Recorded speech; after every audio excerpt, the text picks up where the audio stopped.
بسم اللہ الرحمن الرحیم اعوذ باللہ من الشیطان الرجیم بسم اللہ الرحمن الرحیم۔ عزیز طلباء کرام، ہماری درس جو ہے وہ واجب مشروط اور مطلق میں تھی، اور اس بحث میں تھی کہ آیا شرط جو ہے یہ قید ہیئت ہے یا قید مادہ ہے۔ تو اس سلسلے میں شیخ انصاری نے دو ادلہ پیش کی تھیں، جن میں سے پہلا دلیل یہ تھا کہ کیونکہ یہاں پہ موضوع لح جو ہے بے الفاظ دیگر منشا جو ہے وہ شخص ہے، شخص طلب ہے، اور یہ شخص طلب کیونکہ انفرادی حیثیت رکھتی ہے لہذا قابل تخصیص جو ہے وہ نہیں ہے، قابل تقیید بھی نہیں ہے کہ اس کو قید لگایا جائے، کیونکہ اطلاق جو ہوتا ہے وہ قابل تقیید ہوتا ہے۔ یہاں پہ کیونکہ اطلاق ہی نہیں، کلیت ہی نہیں، لہذا تقیید جو ہے ممکن نہیں ہے۔ تو مصنف نے اس کے جواب میں پہلا جواب یہ فرمایا تھا کہ بھئی یہاں پہ طلب جو ہے وہ اصلاً کلی ہے اور مطلق ہے، کیونکہ ہم نے وضع حروف اور ملحقات میں جو ہے نا اس چیز کو ثابت کیا تھا کہ یہاں پہ جو وضع ہے وہ وضع اسماء کی طرح عام اور موضوع لہو بھی اسماء کی طرح ہی عام ہے، اور ان دونوں میں جو ہے کوئی فرق جو ہے وہ نہیں ہے۔ اگر کوئی ان کے درمیان میں فرق ہے تو وہ فرق فقط استعمال کے اعتبار سے ہے کہ واضح نے جو ہے نا وہ حروف کو جو ہے ان کے استعمال کو آلتاً للغیر لحاظ کیا ہے، جبکہ یہ کہ جو ہے وہ اسماء کے لیے موجود نہیں تھی۔ اس جواب کو ہم نے تفصیلاً پڑھا۔ اب دوسرا جواب تھا وہ یہ تھا کہ بھائی برفرض کے یہاں پہ اگر طلب کلی نہ ہو اور انفردی اور شخصی ہو پھر بھی یہاں تقیید ممکن ہے۔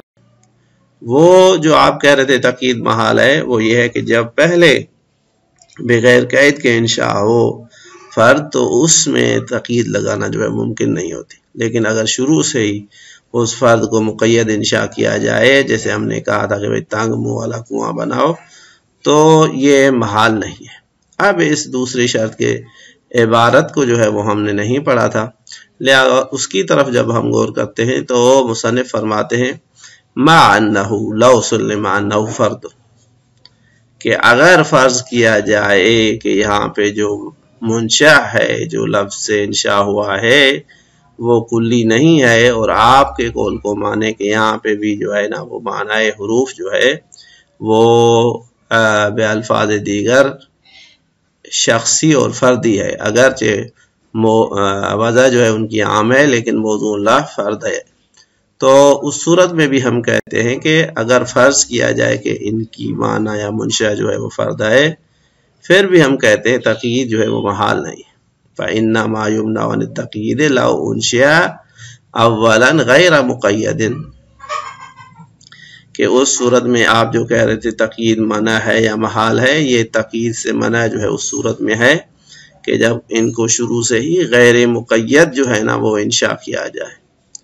لا ما اذا انشئ من الاول مقیدا، نہ کہ جب شروع سے ہی ان کو جو ہے وہ مقید انشاء کیا جائے۔ بے الفاظ دیگر اگر کہا جائے پہلے کنواں بنا اور وہ کنواں بن چکا تو پھر اس میں جو ہے وہ قید لگانا جو ہے وہ محال ہو سکتا ہے، کہ اب جب اس کا منہ جیسے بھی بننا تھا وہ بن گیا تو اب اس میں جو ہے نا وہ تبدیلی نہیں لائی جا سکتی، لیکن اگر شروع سے ہی مقید کا ارادہ کرے جو بولا ہے اب سے کہ بھائی کنواں جو ہے اس کو پہلے سے ہی اس کو بتا دیتا ہے کہ اس کا منہ تنگ بناؤ، تو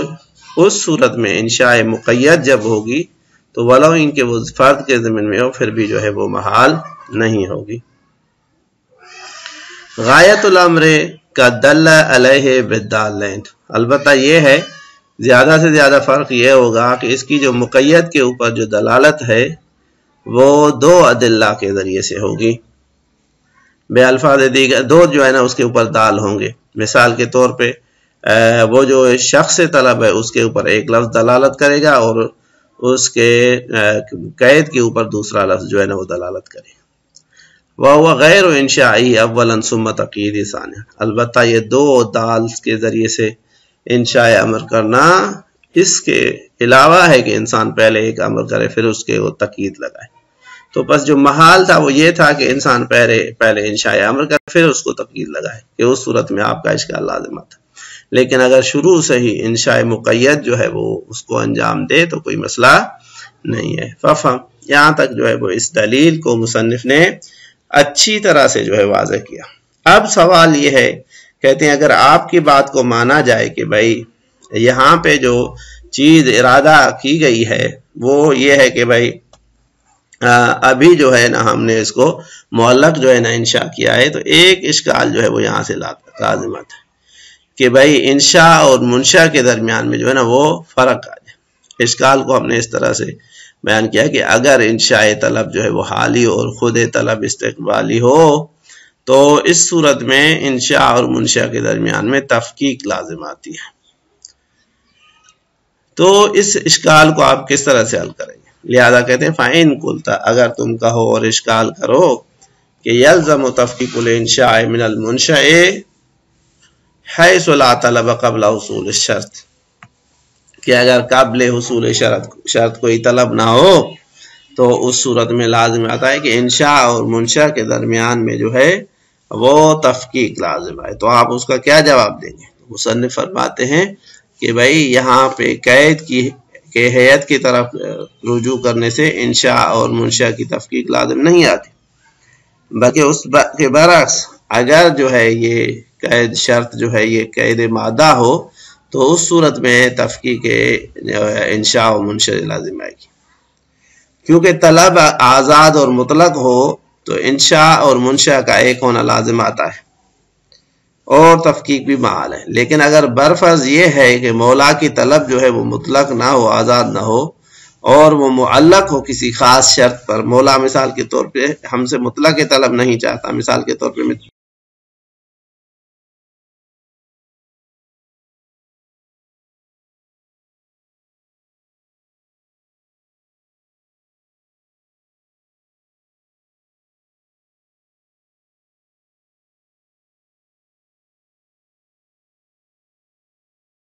غرض ہے وہ جو ہے نا وہ مقید ہے بعد الحصول شرط ہے،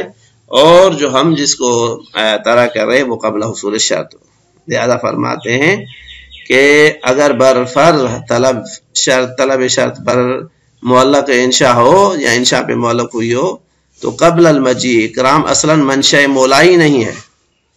جب وہ منشاء مولا ہی نہیں ہے تو اس صورت میں اکرام بعد مجیء جو ہے وہ محقق ہوا ہی نہیں، وہ تو اکرام قبل المجیء محقق ہو رہا ہے. جبکہ مطلوب مولا یہ ہے کہ مجھے قبل المجیء جو ہے وہ اکرام نہیں چاہیے، بعد المجیء جو ہے نا وہ اکرام چاہیے. تو اس حوالے سے مصنف کہتے ہیں قل، تو اگر آپ اشکال کریں تو ہم اس کا جواب یہ دیں گے کہ المنشأ اذا کان هو الطلب علی تقدیرہ، کہ برفرض یہ کہ جب منشأ جو ہے وہ طلب مطلق نہ ہو بلکہ طلب یعنی مقید و معلق ہو کہ بھائی علی تقدیر حصول شرط، کہ جب یہ شرط حاصل ہو تو میری طلب ہے، اگر شرط حاصل نہ ہو تو میری طلب موجود نہیں ہے. فلا بد ان یکون اللہ یکون قبل حصولہ طلب و باعث، پس ضروری ہے کہ قبل حصول شرط جو ہے وہ کوئی طلب و باعث ہو ہی نہ، کیونکہ مولا کی غرض میں ہی شامل نہیں تھا. تو آپ کس طرح سے ایک ایسی طلب کو لائیں گے جو قبل حصول شرط؟ وَإِلَّا، اگر کہیں کہ بھائی مولا طلب والا تقدیر حصول شرط کا جو ہے نا طلب کرتا ہے جبکہ جو چیز خارج میں موجود ہے وہ اس کے برعکس ہے تو لَتَخَلَّفَ عَنْ إِنْشَائِهِ، تو یہ اس کے انشاء کے جو ہے وہ خلاف ہوگی. وَإِنْشَاءُ أَمْرٍ عَلَى تَقْدِيرٍ كَالْإِخْبَارِ بِهِ بِمَكَانٍ مِنَ الْإِمْكَانِ. اب سوال یہ ہے کہ آیا اس طرح سے طلب کرنا، امر کرنا کہ جو مشروط ہو کسی شرط کے اوپر یا معلق ہو کسی شرط کے اوپر، آیا ایسی انشاء جو ہے یا ایسا انشاء امر ممکن ہے یا نہیں ہے؟ کہتے ہیں جس طرح سے خبر معلق جو ہے وہ ممکن ہے، اسی طرح سے انشاء امر علی جو ہے نا امر معلق بھی جو ہے وہ بھی ممکن ہے. کما یشہد بالوجدان، جس طرح سے کہتے ہیں وجدان جو ہے وہ اس کے اوپر دلیل ہے کہ ہم ایسے پاتے ہیں کہ یہ خبر دینا بھی جائز ہے،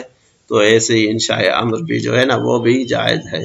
فتعمل جیدا، لہذا کہتے ہیں آپ اس کے اوپر جو ہے وہ مزید دقت کریں اور دیکھیں کہ بھائی یہ چیز ہم نے کہی ہے ممکن ہے، وہ ممکن ہے یا نہیں ہے۔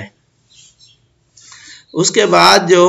دوسری دلیل جو ہے وہ شیخ انصاری نے ذکر کی تھی، وہ یہ تھی کہ بھائی جب ہم مادے کی طرف رجوع کرتے ہیں، عقل کی طرف رجوع کرتے ہیں، تو دیکھتے ہیں کہ طلب وہاں پہ آزاد ہے، البتہ وہ مادہ جو ہے وہ کبھی اصلا مقصود مولا نہیں ہوتا، یا مقصود ہوتا ہے تو یا آزاد ہوتا ہے یا قید کے ساتھ ہوتا ہے، قید یا اختیاری ہوتی ہے۔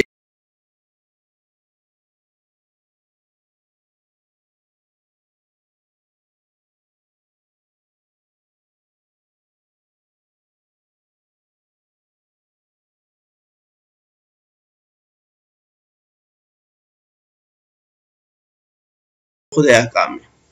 دوسرا یہ کہ احکام جو ہیں ان مسالے اور مفاسد کے تابع ہیں جو حقیقتاً اور واقعتاً مامور بھی میں موجود ہوتے ہیں، جس کی بنیاد پہ اس کے لیے امر صادر ہوتا ہے یا نہیں ہوتا۔ اگر پہلی صورت ہو تو اس بنا پہ کہتے ہیں وہ جو غرض چیز مطلوب ہے اور غرض مولا ہے، جس طرح سے عدم وجود معنی کی صورت میں اس کی طرف بحث اور طلب حالی ممکن ہے، اسی طرح سے یعنی جب معنی نہ ہو تو خود اس مطلوب کی طرف جو ہے وہ امر کرنا ممکن ہے اور بحث و طلب ممکن ہے۔ اسی طرح سے مولا کے لیے ممکن ہے کہ اس کے لیے طلب اور امر استقبالی معلق پر حصول شرط بھی صادر کر سکتا ہے،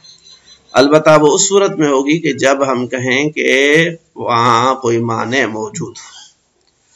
بس اس صورت میں ہم کہتے ہیں کہ جب خود احکام سے جو ہے نا وہ مسالے اور مفاسد خود احکام میں ہیں، تو غرض مولا دو چیزوں سے آزاد نہیں ہے، یا تو غرض مولا جو ہے ایسی ہے کہ اس کے آگے کوئی معنی ہے یا معنی نہیں ہے۔ اگر معنی نہیں ہے تو مولا اس کے لیے اسی وقت جو ہے وہ امر صادر کر سکتا ہے، اور اگر معنی موجود ہے، مثال کے طور پہ قدرت مکلف نہیں ہے، تو مولا کہہ سکتا ہے بھائی تبکن کی صورت میں اس کو آپ جو ہے نا وہ انجام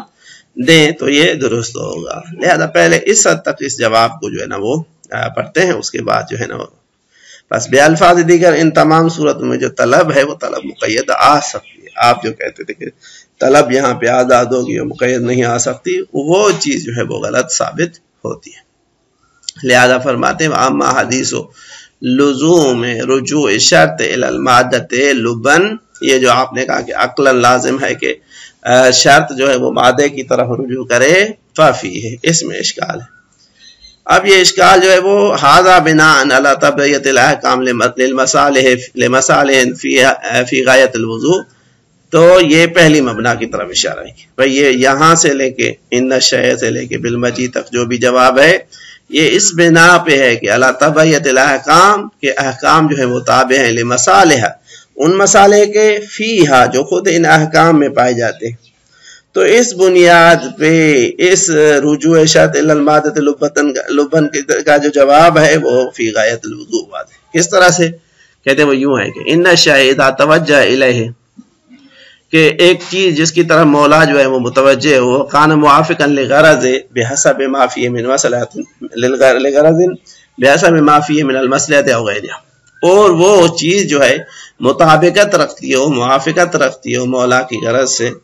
ٹھیک ہے، جو اس کی مصلحت تھی یا جو دیگر چیزیں تھیں، بہرحال وہ غرض مولا سے مطابقت اگر رکھتی تھی، یمکن، اب وہ دو صورتیں، یمکن ان یبعث الیہ معلقا، کما یمکن ان یبعث فعلا الیہ ویطلب حالا۔ اب یہاں پہ مولا کے لیے دو طریقے سے اس کے لیے امر کرنا ممکن ہے۔ ایک یہ ہے کہ اس کے لیے امر کرے فعلاً اور اس کو طلب کرے حالاً۔ کب یہ فعلاً اور حالاً طلب کر سکتا ہے؟ کہتے ہیں لعدم مانع ان طلبی کذالک، جب اس کے اس فعلاً اور حالاً طلب کرنے کے سلسلے میں کوئی مانع جو ہے وہ موجود نہ ہو تو مولا ڈائریکٹ طلب کر سکتا ہے۔ بس جس طرح سے یہ طلب فعلی اور طلب حالی ممکن تھی، یمکن ان یبعث الیہ مطلقاً معلقاً، تو اس کے لیے مولا جو ہے معلقاً بھی جو ہے نا وہ انبیاس کر سکتا ہے عبد کو، ویطلب استقبالاً، اور اس کو بے صورت استقبالی طلب کر سکتا ہے، علی تقدیر شرط متوقع الحصول، بھائی اس فرض کے مطابق جب وہ شرط جو ہے وہ حاصل ہو جائے، جہاں اس کے حاصل ہونے کی توقع، لعجل مانع عن الطلب والبعث فعلا، یہ طلب استقبالی یا یہ جو انبیاز استقبالی ہوگا یہ اس وجہ سے کیونکہ طلب فعلی اس کے لیے کسی معنی کی وجہ سے ممکن نہیں ہے. مثال کے طور پہ اس کا وقت نہیں ہوا یا اس کے شرائط فراہم نہیں ہوئے تو مولا کہتے ہیں میری یہ طلب ہے اس صورت میں ہے کہ جب تمہارے پاس وہ شرائط موجود ہو جائیں، مثال کے طور پہ وہ قدرت آ جائے. بس یہ دونوں طریقے جو ہیں وہ ممکن ہیں. فلا یصح منہ الا الطلب والبعث مطلقا بحصولی معلقا بحصولی. جب دیکھ رہا ہے مولا کہ میری جو غرض ہے وہ طلب استقبالی کے ساتھ موافقت رکھتی ہے اور معنی کی وجہ سے طلب فعلی نہیں ہو سکتی، تو اصلاً مولا کے لیے طلب اور بعث جو ہے وہ صحیح نہیں ہوگی مگر وہ جب طلب و بعث معلق ہو حصول شرط کے ساتھ. لا مطلق، طلب مطلق وہاں پہ نہیں آ سکتی. ولا معلقا بذلک علی التقدیر، وگرچہ وہ طلب مطلق جو ہے وہ معلق ہو اس فرض کے ساتھ. پس اس بنیاد پہ مثال کے اوپر اس کی تطبیق کرتے ہوئے فرماتے ہیں فیصح منہ طلب الاکرام بعد مجیء زید. پس مولا کے لیے صحیح ہے وہ اپنے اب سے طلب کرے کہ بھائی اکرام کرو، البتہ زید کے آنے کے بعد. تمہارے اوپر اکرام جو ہے وہ مستقبل میں واجب ہے جب مجیء زید ہو جائے. ولا یصح منہ الطلب المطلق الحالی للاکرام المقید بالمجیء. اسی مولا کے لیے طلب مطلق اور طلب حالی صحیح نہیں ہے کیونکہ ابھی معنی موجود ہے، شرط حاصل نہیں ہوا.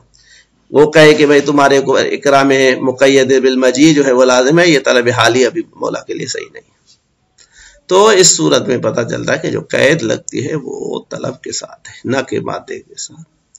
تو یہ پہلا جواب ہے کہ احکام جو ہے خود ان مسالے کے تابع ہیں جو احکام میں موجود ہوتے ہیں. البتہ اگر احکام جو ہیں وہ ان مسالے کے تابع ہوں کہ جو مسالے واقعی اور مامور بھی اور منی عنہ میں ہوتے ہیں، اس صورت میں اس کا جواب کیا ہوگا وہ آگے پڑھیں گے. صلی اللہ علیہ وسلم.